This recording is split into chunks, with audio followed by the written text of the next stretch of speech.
So we're here with Cain and Cain Roberds, and in their office, new office, right? We've been here for about 11 months. 11 months.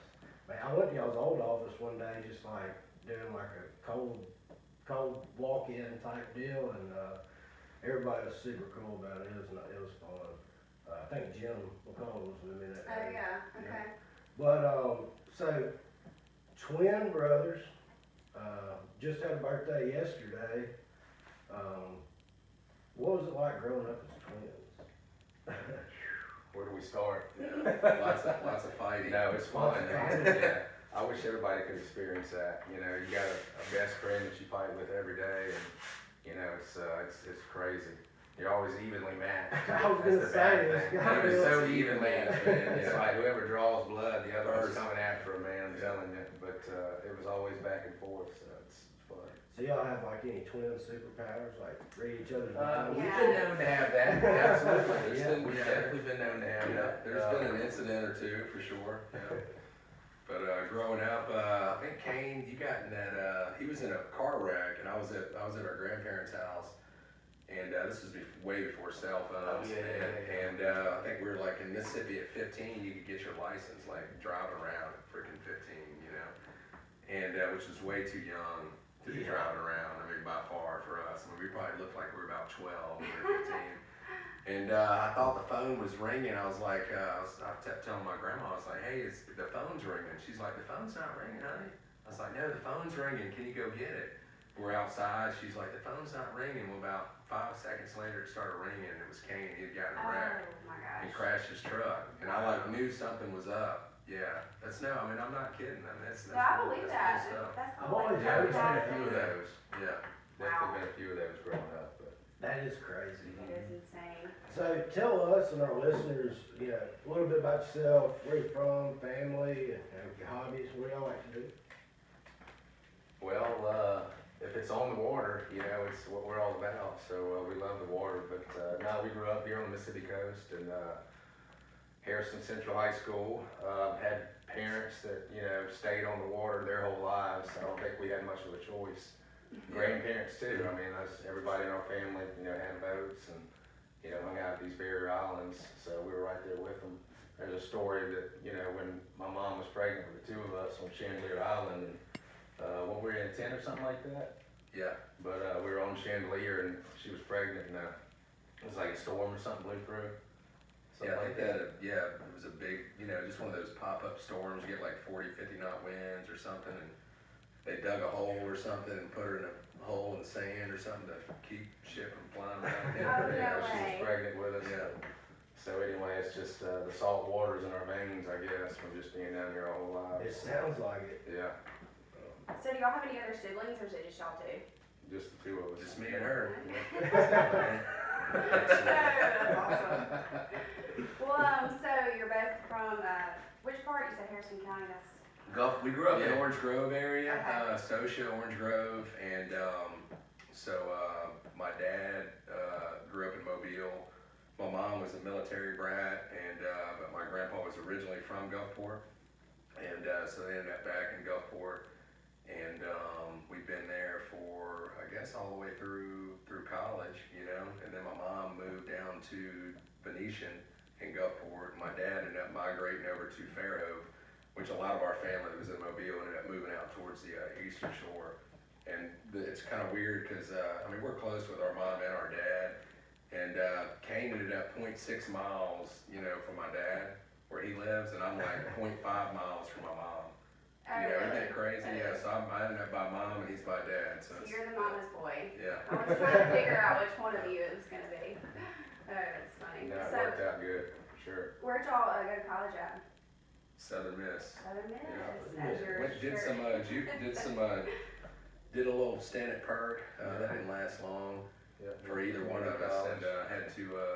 It was the first experience out of the house there, living on your own. So it was Needed money to go back to college, to say the least, because after that first one, I mean, we were kind of cut off. So we both ended up joining the Air National Guard Oh, in wow, I didn't know that. 1996, and so we both did that, and had the GI Bill. They had a seat program, paid for our tuition, so we both went back to JUCO for a year and ended up going to Southern. And man, we squeezed 3 years of college into about 6 years at Southern. You know, Nice. did not want to leave, That's but the way to do it. yeah. So that's how that turned out. But What my parents told me, I got a social degree. Well, what did y'all major in? Did y'all know that y'all were gonna do construction, or kind of tell us about that, how y'all got into the I think I industry? always had an idea that I was gonna do that. I mean, even at Perk, I was kind of doing drafting and design, like their little program there. I even did it in high school, their little boat tech. Okay. And ended up, you know, getting a degree in construction engineering technology at Southern, so I knew that I was gonna be doing some form or fashion of construction, and so yeah, just Dad was a residential builder growing up, so we drive over to Fairhope in the summertime and work for him and just, you know, clean up job sites and whatnot, so we're kind of always around it. See, I kind of grew up in the business. Sort of, yeah. He was kind of over that way. We lived over here, but you know, we did go over there a lot and work with him from time to time. So. What about you, Cam? I did the business at Southern, and I didn't really know if what I was gonna do. I think until I graduated, and just kind of piddled a little bit, and then ended up getting a job with Gates Construction, and as an assistant of an assistant of an assistant type deal. And kind of got lucky, just worked pretty hard and moved my way up through the ranks, and learned a lot. It was a great company to work for. Man, I mean, just unbelievable the amount of knowledge that I soaked in those 7.5 years or whatever it was. And Cain had been mentioning, you know, starting a business, and we're like, man, hell, why not? I mean, we both have little bitty kids running around. I think mine were like maybe 1 and 2. You know, I had no money in my bank account, you know, a tiny bit of home equity. Yeah. I'm like, man, this is a tough time to do it, so it was sink or swim, you Right. know, why not? And started working out of my house, you know, built a little sunroom, you know, that I could work out of, and made it happen. Didn't have a choice.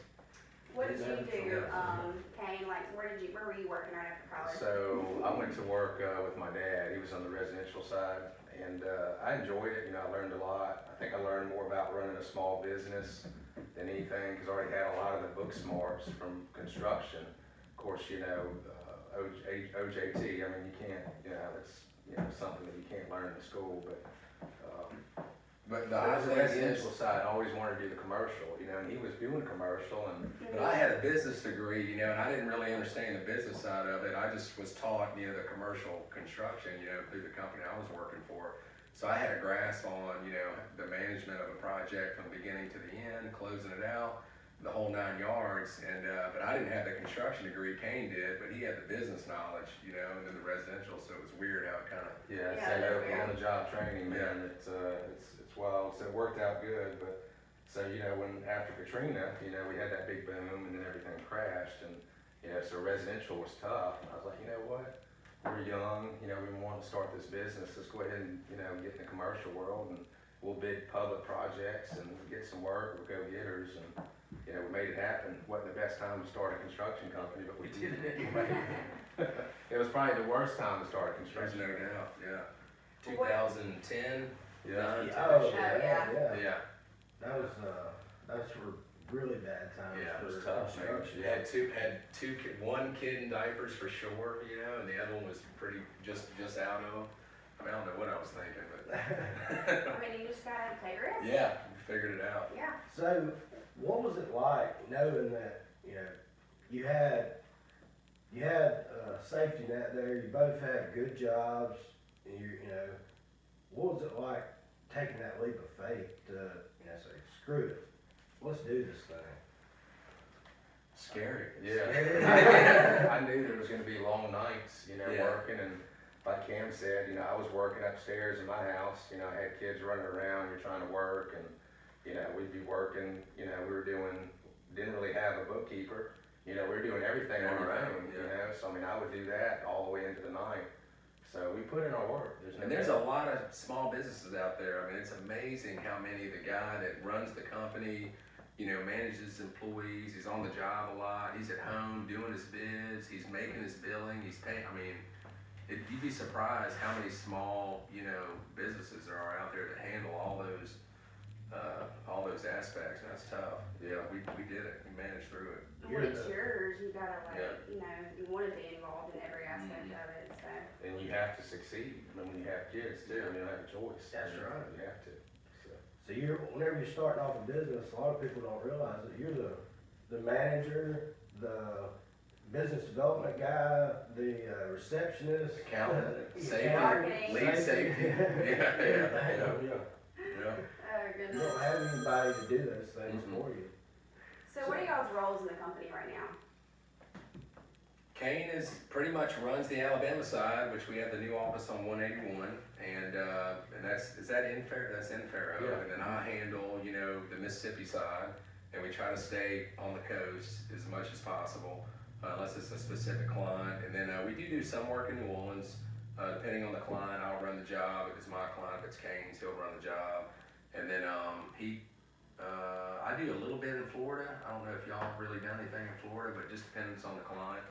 But we're able to trade, you know, our labor back and forth. Yeah, we borrow Yeah. supervision and things. When of that things nature. get, you know, one side it's a little slow, you know, and you know if Mississippi's busy and Alabama's slow, then it's makes it a little bit less stressful, or it's vice versa. It goes back and forth. So you kind of have somebody to lean on. It's not as Let's just hope that both sides never get slow at the same time. Yeah. Fortunately, that hadn't happened yet. Yeah, So. yeah, but we've it's been an alternating effect every now and then. Yeah. Same scopes of work, both locations. Oh yeah. Just small commercials. Small you know, commercials, strip centers, a lot of medical work, refit, dental, and- ground up stuff. He does. Cain's probably done. Y'all have a pretty good little medical deal Yeah, going on over there. do a lot of hospital work and a lot of ground up, medical work too now. People moving out of hospitals, so or groups moving out. So. Mm-hmm. So how long did y'all have the first, I guess I asked a question, but how long did y'all have the original location before you decided to open up two? Well, he was always in Alabama and I was always in Mississippi. We just worked in our houses. Really? Yeah. So my dad's old office was basically the only little commercial building inside of Quail Creek. So Cain kind of worked out of that and his house, and then I worked out of my house till I was a couple years down the road. I was able to build an office on Lemoyne over here in St. Martin, and so we've never really been. We've always had kind of two locations. He was able to bid work over there. I was able to bid work over here in Mississippi. But we bid together too. I mean, if we got a big job. Oh yeah, if it's a here, big one, I'll get I'll Michael bring a couple or guys over here and Yeah. we'll bid that job. So we're all the same in one. Benefit of being twins. Yeah, It's and on like bid you got day- two- Yeah. I can be in two places at one time, no Yeah, problem. and on bid day, hey, I mean, you know how it is. I mean, the more people you get, the merrier, right? I mean, the more you can get on top of Oh, it. yeah. So Cain's like, man, we got a big one. I was like, hell, I'll bring three of us over there. I'll take 2, 3, 3. Brad will take 4, 4 and 5. Michael will take 6 and 8, whatever, and it just makes it easy. And then he can get rid of us after, He doesn't have to keep us on the payroll. So, I'm Okay, sorry. no, go ahead. That's what I was asking that to kind of come back to, you took that leap of faith, leaving, a steady job already to do this thing. A lot of people don't understand what, it don't happen overnight. I'm sure, I don't know how it was for y'all, but how long did it take for C. Roberts to Yeah, it catch took, traction? we formed in 2009, we both still had jobs when we formed the company, and we didn't really have a GC license yet. We didn't have any commercial experience like from a company that we owned, even though he had a lot of commercial work with Gates. Well, some of these, states require that experience too, so what we did was, even though we didn't have that GC license yet, we did a lot of kind of sub work, carpentry work, cabinet work, things of that nature from a lot of connections that we had. So we were working our way towards that. And I say within about probably 6 to 8 months or something like that, we went ahead and got our GC license. So we kind of started out doing that sub work, just to kind of get our feet wet and start generating a little bit of revenue before we actually jumped out there and got the license and started doing GC work. Okay. So it doesn't happen overnight. Yeah, and here's my take on what I think of is whenever you say it doesn't happen overnight, because working capital is that's a thing, right? Working capital. So when you start a company, you can't just go hire 4 or 5 carpenters and think that you're gonna be able to pay these guys every week, Yeah. right? So you have to build that working capital has to build up, you know, and then it takes years to be able to get it built up to where you can say, okay, wow, we can jump to a bigger project because we have the working capital now to be able to handle that project. So it took, I mean, we're still building right now. Yeah. I mean, even though we're not as aggressive as we were a few years ago, we're still building. It's a lot of negotiated stuff at this point in our lives, and we're not, you know, I'm not greedy, and I'm happy. I don't need, you know, a ton of massive projects, and there's enough headache. I mean, you know, it's one catastrophe at a time right now, you know. I mean, it's construction, you know, it's what we deal with. But Whenever y'all started, it was arguably one of the worst times in history for construction. no doubt, no doubt. Was that the biggest challenge that y'all had to overcome in the beginning? Was just the time? Well, I think it was time, and then, you know, a new company, if people don't know that name, I mean, you know, most of our work right now it's repeat business and referrals. It really is. I mean, you gotta go out there and you gotta scratch and claw, and, you know, you gotta bid these public projects where even though, you know, the economy was horrible at that time, there was still a lot of building going on in the public sector. So we would go out there and bid these projects, and I mean, the margins were like very slim to none. Oh, yeah. But, you know, we were just 10, scratching 15 and people, clawing. you know, bidding. Yeah, just to survive, you know, I'm like, okay, well, we have zero overhead, so we can go in here and get some of these jobs, go in here and do a good job, and then, you know, we'll get referred to the next one, you know, or, you know, we'll start making a name for ourselves, so. And that takes a while. I mean, you're looking at a few years before you can really do that, you can start to know your name, so it took a minute. Y'all found your, kind of found your niche, you know? Didn't have no overhead, and you turned a negative into a positive. Yeah, That's yeah, for sure. yeah. Oh gosh, I just lost my train of thought. Sorry about that. I got a, Yeah, no, please go ahead. I got a question. Oh, brain fart.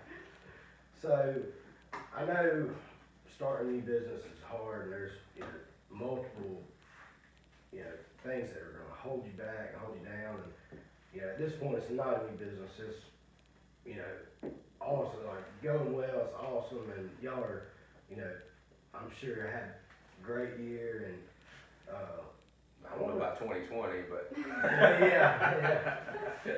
If we can keep 2021, keep the PPP money, which was very, I mean, that was, I mean, so significant for us. And we never let one employee go, you know, construction or brewery, and that money kept us alive, you know. Now, you know, I'm just worried about the tax aspect of Take it, it back. or just taxing it. That's gonna hurt. That's gonna hurt bad. Oh, yeah. I mean, And people didn't plan for that, it's kinda like, yeah. but, so, I was asking that to, kinda ask, I know there's had to be one time that just sticks out to you, where y'all like, you know, a deal went through or something, you know, what was like high-fiving, popping bottles, we fucking made it, like, what's, something that's happened that just Kind of took you to sticks out the to next you? level. Man, I think, I mean, I don't know about Cain, but my opinion is whenever you actually build an office, you have your own space. Like, okay, wow, I mean, you own, this is your office. I mean, coming from like just working out of my truck, you know, for so long, and then being able to actually have an office. I mean, I technically still don't own that office, the bank does, but Yeah. I own some of it now at least, but that was, for me, that was kind of a big moment, you know. I don't know if there was really one specific job or something, but I think that that was kind of a big deal, get an office. That's what I know, you know, those high-fiving moments in construction, they don't come often. And, damn sure don't come easy. Has there been a time in the last, 10, 11 years that y'all ever thought, all right, we're not gonna make it, this ain't gonna work? Or have you had that? Yeah, we've been, I mean, I'm assuming everybody, I mean, I hear the horror stories from everybody, but, you know, there's times where, you get stretched, you know, a little bit, and, we did learn that, you know, lines of credit were extremely important with your bank and keeping that relationship, and we've been in pretty deep, I mean, pretty deep and dug ourselves out. I mean, like, pretty scary. Oh, You yeah. know, I think that could be another defining moment when you pay off that line of credit. Oh, yeah. A couple, You're like, working, a bunch of yeah. jobs hit at one time, and you're like, you're sunk in that line of credit. You're like, oh man. Your wife, my wife does my books. His wife does the books in Alabama. She's like, hey, you know, you gotta call, so we gotta get paid, you know, and then you get that line of credit paid off, man. That's a high five moment, right? Oh, yeah, and that's the, you know, going back to, you know, obviously the line of credit, but I mean, in construction world, I mean, you don't get paid every week, right? So you have to have that capital. So I think going along with that, yeah, knowing that, you know, you don't have to mess with that line of credit anymore, and you can pay these guys, and you have all these jobs going at one time, and you can still pay for all your general conditions and your overhead, and not have to worry about dipping into that, you know, that line of credit until you get paid. I mean, it could be 45 days, depending on when you start a job, before you get paid, right? 45's nice. Yeah. What about 90 hours?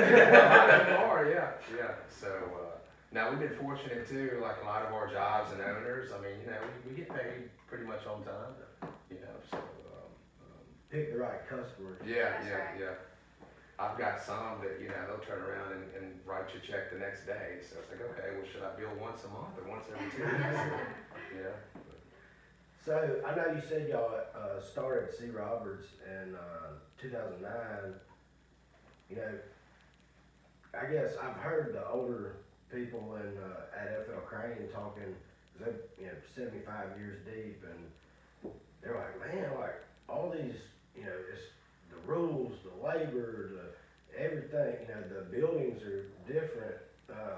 It's so much harder now, you know, over the last 10, 15 years, they're like, it's so much harder now than it was back in the day, you know, like, that's why our production's not where it needs to be, because we don't got the labor, or, you know, the buildings just, you know, can't be built, or, you know, whatever it is, but they act like it used to be really easy, and so, I guess y'all just got in there and only did the, you know, since it's been worse, basically. I would love to ask that guy that said it was so easy 20, 30, 40 years ago, how in the hell did he get a submittal approved?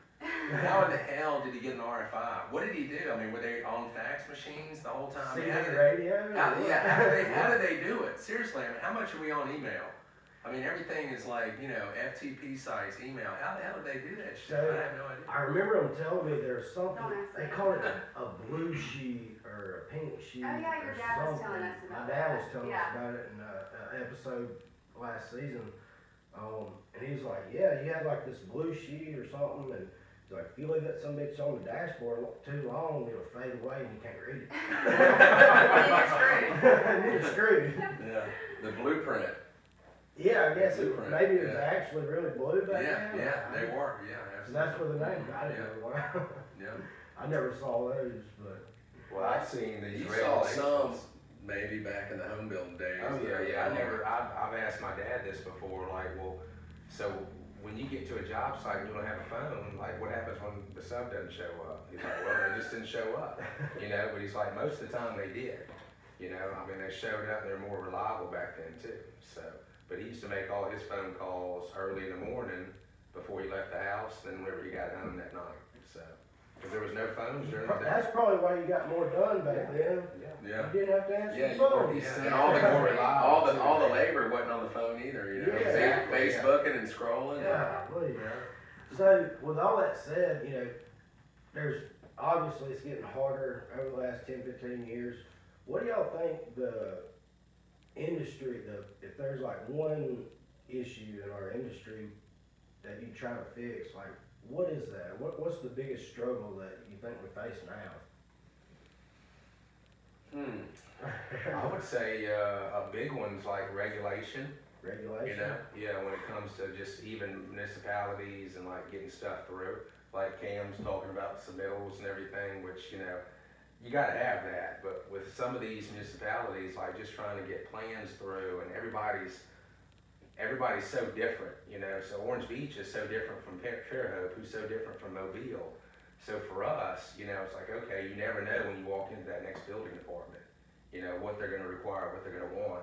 So you got that. That is the hardest struggle, and it's And heater stuff and the stormwater, I mean, there's just so It's much the regulation. FEMA, It's crazy. floodplain stuff. Oh my I mean, God. it's, I would agree 100%. I think, from, you know, city to city or county to county is the development code and how difficult this, when the smart code came out. And, well, you can't do this unless you have 7 trees, X amount of size here, and, you know, you can't put a sign on your building if it's only so many square foot, if you have this much road Yeah, frontage. the landscape. I mean, I get it, but it's like, there's so much red tape right now, like that, I couldn't tell you how many projects we see go all the way through a preliminary design, you go sit in front of a planning, you know, committee, and you get there, and then it's, you know, there's, next thing you know, you have, you know, 19 variances that you have to get done to make it work. And it's like it gets worse and worse. It's a difficult deal. I've seen a lot of projects, you know, not go through just because of that too. By the time they spend thousands of dollars on plans, you know, they've got, you know, a civil design with this huge, you know, detention pond and, you know, Yeah, the stormwater runoff. so much Which landscaping and so I much get, stuff. I agree with that. You know, we don't need to be dumping any No, I agree fresh with water that too. in our Gulf of Mexico, but it is so hard for somebody to buy a piece of property and develop it and get the maximum out of that property. Because, like you said, Yeah, you go from a 50-year retention. flood for that detention or retention pond to 150. Now, that's just happened over the past few years in Fairhope. So you're tripling the size of that. So then you got an acre property. Well, how much is buildable now? Yeah. and how many Half of it? how many parking spaces you have to have on that property? You know We're going what's through that crazy? now. We interviewed like what, 23, 24 people, and we asked this question just about every time. And y'all are the first, I was about to say the People. same thing. y'all are the first ones to say this. Everyone says labor, because that's like the Well, obvious labor is answer. a tough deal. But Labor, but what- communication, this is a new one. this It's is a awesome. new one, and I have to agree with you 100% because, I mean, Here's my thing on the labor thing. Yeah, labor does, there's a shortage. Well, we're not a very labor-heavy company. Like, we have our own carpenters, but the guys that work for us, most of them have been working for us for 7, 8 years, 9 years. And the subs that we work with, the relationships are so good that when we need them, they show up. Most of the time, I mean, we don't really have, Yes. the labor is not one of the hardest Yeah. things that we deal with. Because people, you know, our guys are very loyal. You know, I we see try a to lot take of care subs struggle with that though. So if you got a bigger project and they may need 15 to 20 guys on site, but they've only got 7 or 8, you know, I get that a lot. Well, we don't have anybody. You know, we had 2 hurricanes this season. We don't have any labor right now. This is all we got. Well, can you work 10-hour days? You know, so that's what we try to do is, okay, well, with the labor you got, let's work a little bit longer. You know, but I see that struggle and it's real. Oh, Because yeah, a lot of the it's subs there. have that right now. There's no doubt. So you said something a minute ago, you know, you said relationships, and it kind of set off a bell in my head, but I wrote this down straight off y'all's website, so I hope you don't mind. But I wrote that, you know, I had a side note, I wish more general contractors had this mentality. It says on y'all's website, our mission is to maintain professionalism, honesty, and fairness with our subcontractors and suppliers partnerships. And out of all that, partnerships just like jumped out at me. Like, I would love an industry where we could take it upon ourselves as subs, as general contractors, architects, engineers, I call it like a build team. Where Absolute team. You've got Yeah. a team, and whenever an owner needs something built, they know, all right, this team is good at this application, you know, for this reason, and deliver on time, on schedule every time. Because that team, every person in that team, every role has the other guy's back. Oh, Or yeah, girl's back. because you know you're gonna be on a Yeah. project with them. You get each other's back and you take care of each other. I mean, I've never been the one to be that guy that throws anybody under the bus or point blame. Oh. I think, and most of the time when we have an issue, it's not one person's fault. There's plenty of us that have skin in the game. You know, Right. I mean, I overlook it, even if my sub messes something up, or puts a conduit in the ground, it's not deep enough, well, it's not, I mean, it's his fault, but I should have called it too. I mean, that's what Yeah. we're there to help QC, but. So my favorite part, or one of my favorite things about this podcast is that the people that we have been interviewing, you know, yes, they've got construction in their bones somewhere, but they also have an entrepreneurial spirit and always have a side hustle. It's kind of turned into that. Like everybody that we interview has a side hustle. And so that takes us to the Chandeleur Brewing Company, which y'all started when? 2014. Okay. I'm gonna dive into that. Let's switch It's gears. never a bad year to start a brewing company. No. I don't know, I have no clue about it. Well, this could be a very in-depth conversation. Yeah, no, I'm really interested in this. And people I talk to, and I have this conversation, you know, weekly, that, you know, it's a very tough business to be in. And again, there's the state of Mississippi is based on a 3-tier system, and the way the business works, it was developed many years ago. So it's a battle to stay alive. We only have really 3 distributing breweries here, you know, main ones now. You know, so it's So you have 3 different, no, we have the state one. as a whole. Yeah. Oh, So okay. lowest per capita in the whole country. Yeah, by Oh, far. wow. Yeah. So you will have regulations. 4. Yeah. There will be 4 soon. Y'all know John Purdy out of Meridian? Yeah. You know, and when Okay, Foot? yeah, 3 foot, Yeah, I went up there and met him one time. Okay. Yep. Yeah, he, Great guy. Tried to help him out a little bit, you know, and just give him any kind of knowledge that I had, and looked at his building and all that. he's under construction right now, isn't Oh, yeah. Yeah, it's in Meridian. We It was did a a little, podcast little, with him. yeah, Okay. little far kind of for us, and we're out on the coast, and it kind of worked out that they ended up using, you know, some local subs and whatnot in that area. But yeah, he's a great guy. Yeah, we had him on last season or whatever, and he's, you know, he's just trying to dive into that architect. He's actually going to be doing our home edition that we're going to start soon, whenever that is. But it was cool to talk to him about that aspect, you know, and Yeah. hear his story. So tell us about your story, like construction in 2009, and then what? So stressed out, you started a beer company in 2014. Yeah, where the hell did that idea Yeah, come where did it from? come We from? started building them, you know, and we Yeah. put the first one together. I was like, man, this is cool. You know, just all the infrastructure and the systems, you know, and kind of learning how that process works.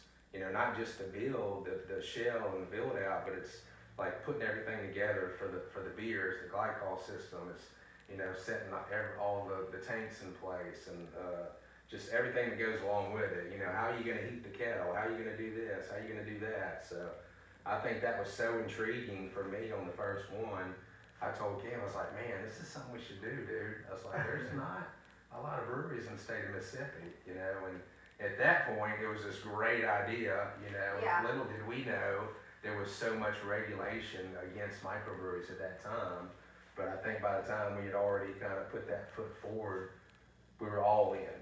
You know, we were going to make it work, and we were kind of on that cusp of getting a lot of laws changed in the state of Mississippi to try to keep up with the rest of the country, and the main one being on-site sales. So that was tough, because we even built our tap room and everything knowing that there's only 2 states left in the entire country that doesn't have on-site sales, right? It's got to happen soon. So it ended up taking a year longer, I think, than what we actually expected. But that's how it all started. I think just you know, seeing that process and building them and starting to become craft, you know, beer guys, and it was just, you know, something we wanted to do. You know, once you start a business, and if you're an entrepreneur, like y'all were saying, you got to have a side hustle. Yeah. Your mind's always thinking, what am I going to do next, Yeah. right? So You fast forward, you go through some tough times, and you get to a point, you're like, you start looking back, you're like, man, you know, everything's a 10-year AM, so shit, man, we're halfway paid off. We can start paying some equipment off now, and I mean, we're getting there. You know? Flies by. too. Yeah. Yeah, So- it does, man. You said on-site sales, hell, doesn't you can do a tour of the Budweiser plant and stuff in Mississippi. They don't sell beer there. in Mississippi now, yes, we can in Mississippi. They Okay. changed the law. Was it 16? When you say the Bud plant, you saying the distributor, the wholesaler warehouse? Yeah, isn't there Yeah. one somewhere like There's one in Meridian. somewhere that That's you where can I'm like from. do a tour? They don't brew there though. You talking about Mitchell?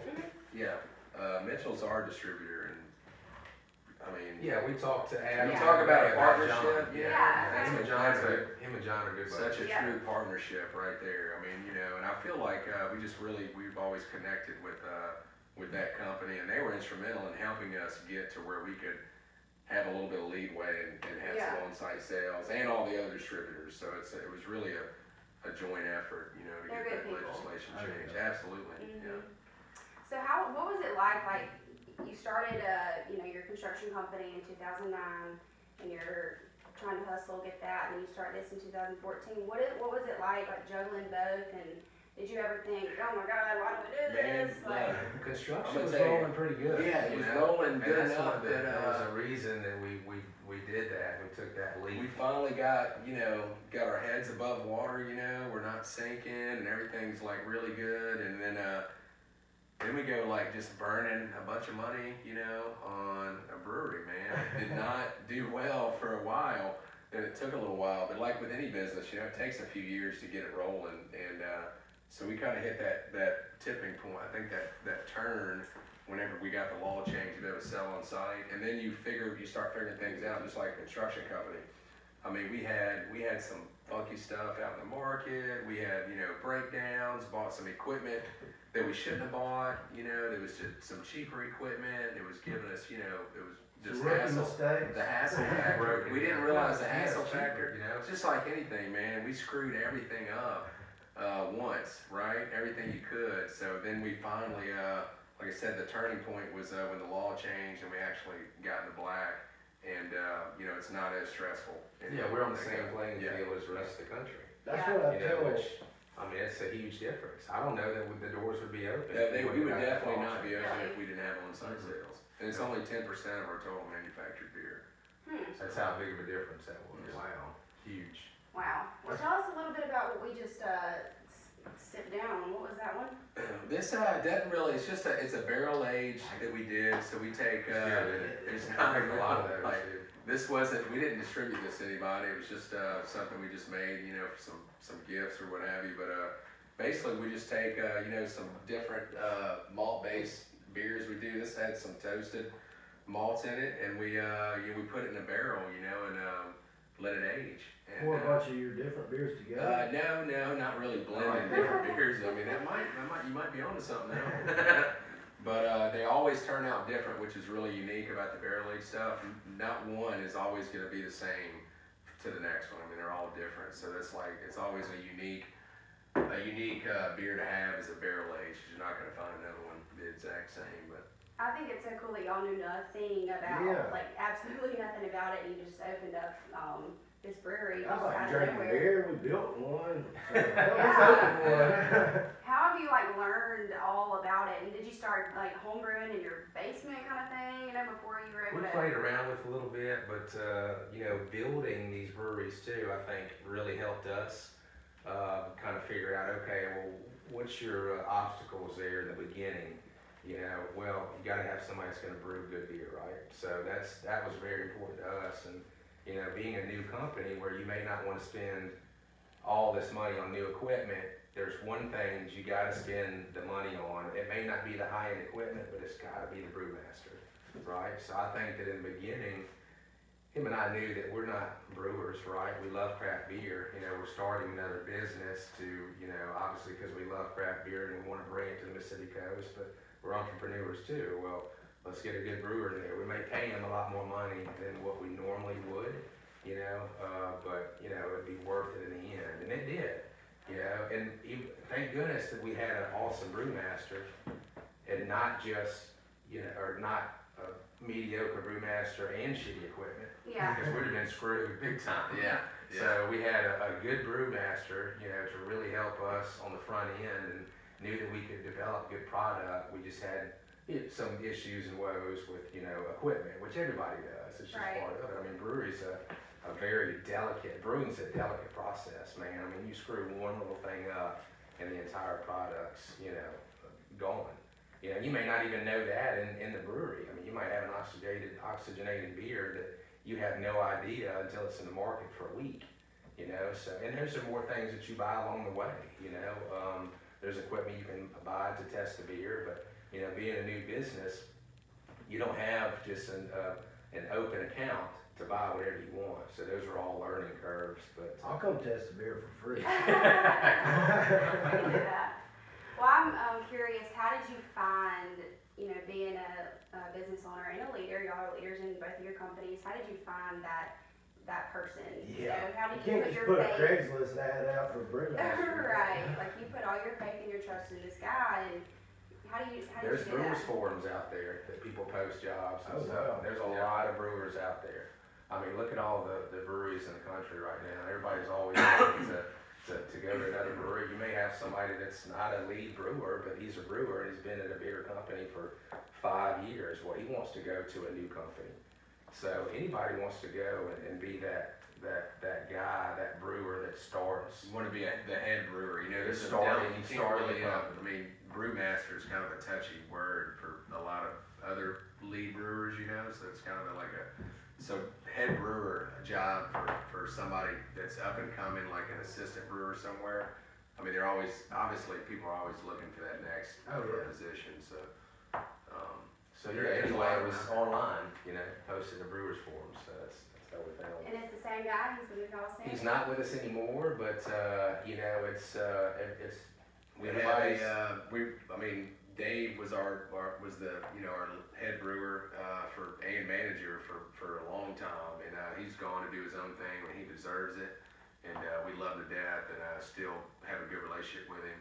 And, everything's good, man. We have a lead brewer now, Katie, and, she is unbelievable. And, the other brewer Miles, and they're just coming into their own, and it's just great to see them, do what they're doing, man. We love it. I love it going over there, and they're just giving me this and trying to They're do motivated, that. so it's I pretty didn't awesome. come on a Yeah. test day. Oh man, you can every day's a test day when we Come walk on, in. Cody, I'm not kidding. So, I know that, took a shot in the dark, opened up successful construction business, had an idea, just randomly decided to open up a brewing company. Success. Has there been, or have y'all have any other, ventures that you went into, or? Not really, a couple small things, but just like anybody who's, owns a business, we don't have a lot of retirement stuff out there, so we kind of dabble in real estate a little bit and Nice. commercial real estate, so it's, I wouldn't say another big company or anything. Yeah, I see a lot of we build a lot of commercial spaces, and I see a lot of the they fill up. I mean, if you do it right, and so we've got a couple little retail spaces that we rent out. It's just more like something to set us up in the future. It's an investment. Yeah. People invest in all sorts of things, but that's kind of what we've been investing in lately. Is just kind of And we're land so involved property. still with Roberds. I mean, like him and I, we still manage projects on our own, we may have people that help us with those projects too, but I mean, we're heavily involved every single day, So, as a successful entrepreneur, what gives you that drive, you think? Is there one thing, I know you mentioned your kids and just happen to, but whenever you wake up in the morning and you hustle to work just to get there so you can kick ass all day long, what's something that just really drives you to keep pushing? I just think what comes along with it in the end, I mean, it's, the harder you work, the more you'll get out of it. So if you own your own business, you're working for yourself. It's a lot easier to go work a 10-hour day, knowing that, all that reward is gonna come back to you, most of it will. It doesn't really seem like work, kind of like It doesn't. you're doing it because you want to do it, Yeah, because well, you know what's about. Yeah, what's man, I I gotta pay the bills, man. Yeah. That's my motivation. I'm like, shit, I gotta get in there and work, because, I have to. I mean, but I love to do it. It's my day job, my everyday job. I spend a little bit of time, at the brewery during the week, but I mean, I'm 90%, Oh, yeah. 95% construction. I mean, that's, Well, that's hats the, off to both of your wives, because I know that you can't do it without a supportive wife. There ain't no doubt. I mean, really, so that's awesome, and they both work for y'all in the, for your construction company Work with. with, You better get that right. yep, I can't believe I just said that. I'd be threatening to fire Brandis like once every other week. Just messing around with Keep her. it interesting. Mine's amazing. I mean, she comes in here and does about 10 hours of work in about 2 hours, you know, when she needs to, because she's so good with, you know, the accounting stuff, and Jennifer's the same way. So we're really, really fortunate That's to be able to have our, you know, a family that's like looking over that stuff, you know, not somebody That's that you awesome. Yeah. can't fully trust, maybe, I guess. Oh, yeah. Right. Yeah. Hear some horror stories about that, you know. Yeah, I heard some. Yeah. So with, you know, all that y'all have going on, you know, you say you dabbled in real estate, brewing, construction, you know, entrepreneurial world, and is there any advice that you give to, you know, say, you know, a college student who thinks they're gonna come out of college being an entrepreneur, and they might not have had to join the Air Force yet to finish paying for their school, but is there some advice that you'd like to give, you know, anybody want to be an entrepreneur, to start a new business, or in the construction industry? I don't know that you could do it right out of college, to be honest with you. I mean, you could, but it'd be tough. So you think that 7 years of I think you gotta get out in the Life. real world, yeah, and feel out a company and see how they operate, you know, and what you like about it and what you don't like about it. And I don't know. I mean, I know there's probably kids that can come out of college and do that, and they may have the backing to be able to do that, but most people don't, right? When you come out of college, you're in shit, man. You're in all kind of debt, right? Mm-hmm. So, but yeah, I would say that if it were me, I would probably get out there, and if there's an industry that you like, you know, get into that industry and then feel out that company, see how they operate and see the real operation of it. Because in college, you don't know how they really operate until you get out there and start working for them, right? And then at that point, you can build a little bit of, you know, get you a little nest egg if you're not spending all your money, and you know, jump into it, you know? Yeah, my opinion is that you, I mean, if you really want something bad enough, I mean, we're human, man. I think everybody can make it happen. You just have to have that motivational drive to make it happen. And if you spend the time, you know, you put the time in, you can make it happen. You just got to put the time in. I mean, you can't just, people are like, oh, you're, you know, business owners, man, y'all are just hunting and fishing all the time. I'm like, Yeah, man, right. shit, I'm taking a vacation this year for 5 during the weekdays. First 5-day vacation I've taken where I've missed a whole week in 10 years. yeah, 10 years. that's So you have to, I mean, you have to put the time in, you know, I mean, it's, you know, you gotta have the motivation and the want to put the time in, because it's not gonna be easy.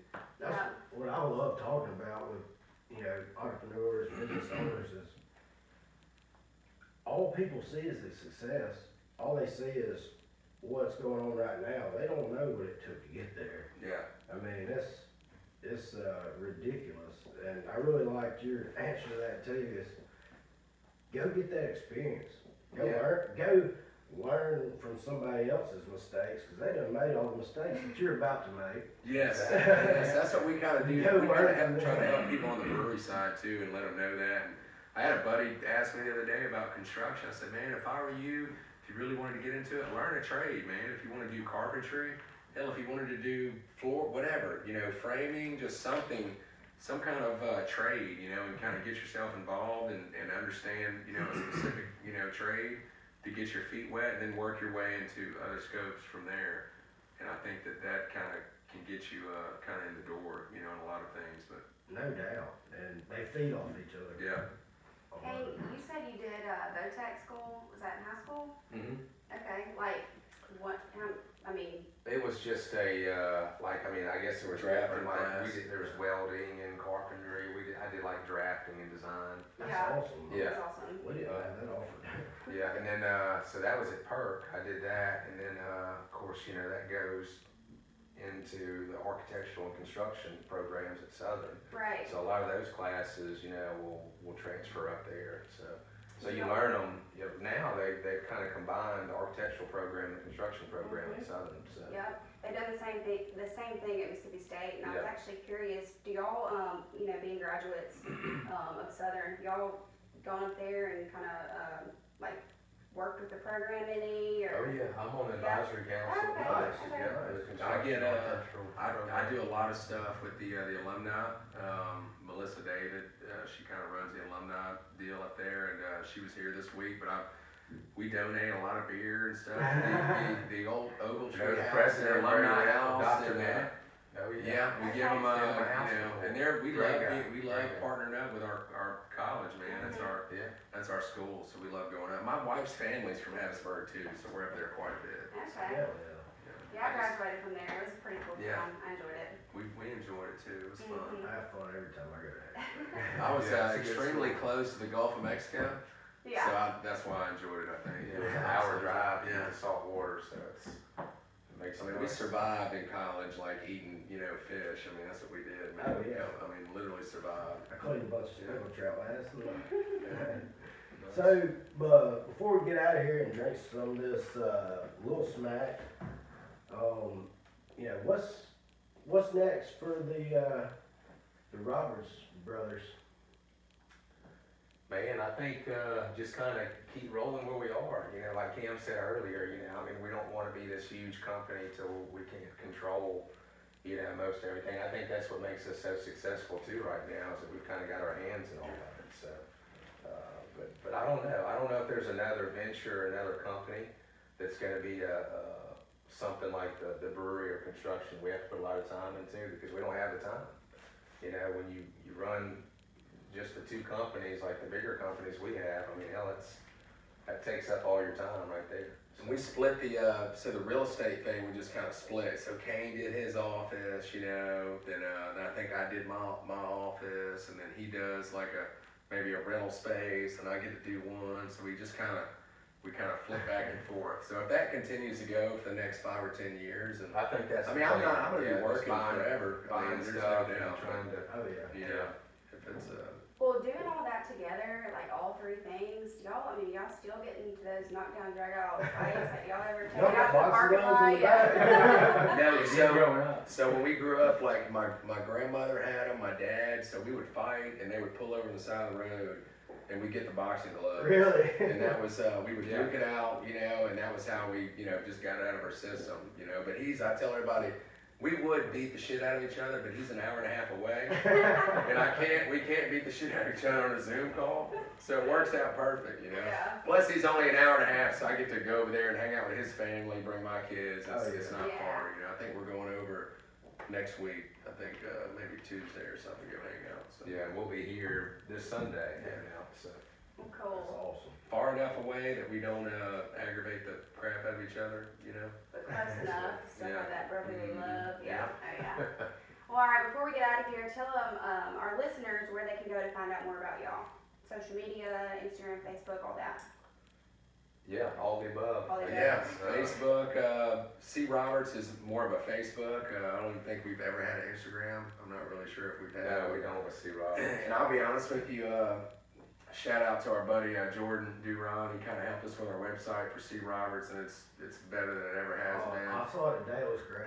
And we got to upload, so we're the worst. I mean, when it comes to that stuff, he's like, man, you need to give me some new jobs. It's like, man, I know. So we don't keep up with that as much. The brewery social media is. That's an on everyday point. thing. It's all the time. We're always releasing. And the new website's beers. good too. I mean, we just revamped it about a year ago, so it's nice. So is it C. Roberts on Facebook? Is that what you type in to get there? Yeah, it should be C. Roberts, C. Dot GC. Roberts. Yeah. C. Roberts GC, or you just type in C. Roberts with a D, so Roberds, and it'll pop up. There's not a whole lot of Roberts spelled with a D. Yeah. so, Yeah. Yeah. All right, well, cool. And then the brewing company is, how do you get to that on the social media? What's it called? Chandeleur Brew. Chandeleur. .com. Chandelier is with an E and not a I at the end, because it's actually named after the island. So a lot of people use it's not like a chandelier light. Right. Yeah, Oh, yeah. it's L-E-U-R instead of L-I-E-R. So you gotta when you type it in, if you type it in right, it'll come up. Okay. Yeah. Well, very Nice. cool. Well, thank y'all so much for being on our show. We Man, appreciate it. It's yeah. been fun. We enjoyed it. Yeah, enjoyed it. Yeah. Appreciate y'all coming over and doing this. Yeah. I hope y'all are in a hurry. I'm ready to knock you back. I'm ready. Yeah, we're trying some of this white lightning. Well, Mississippi homebrew. Oh, again, thank y'all so much for coming on the show, and, I've enjoyed it. It's been Yeah. awesome. Me too. Appreciate it, guys. Same here. Yeah. Thank Is you. it our first GC? No, we had Roy Anderson, Oh. Andy Rivers with Roy Anderson. And by the way, That was a tech, that was all about the tech side though, it wasn't. yeah, that's true. He talked a lot about Y'all are them. first GC, y'all just popped our cherry. Oh my God. Sorry, Bessie Lynn, I can't believe you're. No, but yeah, we interviewed Andy Rivers back.